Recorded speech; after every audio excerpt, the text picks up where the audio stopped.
არასამთავრობო ორგანიზაცია საზოგადოებრივ ექსპერტთა კავშირი მმართველი გუნდის ნაციონალურ მოძრაობასთან კოჰაბიტაციას უსამართლობის გაგრძელებად მიიჩნევს. ორგანიზაციის 20-ზე მეტი წევრი დღეს იმისთვის შეიკრიბა, რომ კიდევ ერთხელ ეთქვათ თუ რას ნიშნავს იმ ძალებთან ერთად საკანონმდებლო ორგანოში ყოფნა, ვინც წლებია ხელისუფლებაშია.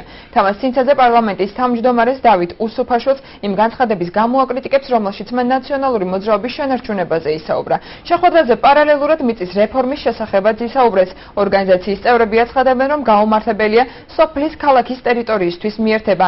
მათი თქმით, ამ მიზეზის გამო 16 სოფლის 30,000-მდე მცხოვრები მიწის გარეშე დარჩა. ისინი ვერც ვაუჩერებით სარგებლობენ. შეხვედრაზე აჭარის მთავრობის ყოფილი თავმჯდომარეც გააკრიტიკეს და აღნიშნეს, რომ ლევან ბარშალომიძე მარიონეტი და დამნაშავეა. დამნაშავე პასუხი უნდა აგოს აუცილებლად. მე არ მომბობ, რომ დანაშაულო კაცი უნდა დაიჭირო. რაიმე დანაშაული თუ აქვს ჩადენილი სახელმწიფოს ხალხის წინაშე აუცილებლად უნდა აგოს პასუხი, ვინც უნდა იყოს. რაც შეეხება კოაბიტაციას, იცით რა არის, ახლა ჩემი აზრით ეს ქართულ ოცნებასა და ნაციონალურ მოძრაობას შორის ჩემთვის გაუგებარია საერთოდ. სასაცილო დაიღეს მაგათმა ტარიფის დაწევა. შენ ხარ და დაგიწევია, ოდესმე დაწია ტარიფი? არასოდეს დაგიწევია.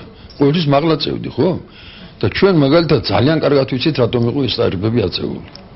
თქვენ ისეთ მარეგულირებელი კომისია რომ არის ფასების. ვიცით, ხო? იქ იცით რა ხელფასები აქვს თანამშრომლებს? ქალაქის საზღვრები უნდა დაბრუნდეს 2010 წლის ფარგლებში. იმიტომ რომ ის 16 სოფელი, რომელიც შეუერთეს ქალაქს, ის ვერასოდეს ვერ ჩაჯდება ქალაქის ინფრასტრუქტურაში. და რაც თავარია, ისინი ვერ სასოფლო სამეურნეო ვაუჩერებს ვერ მიიღებენ და ვერც მიწებს ვერ გაიფორმებენ. კანონში შესწორების შეტანა ვერ უშველის ის თუ ქალაქის საზღვრებში დარჩა.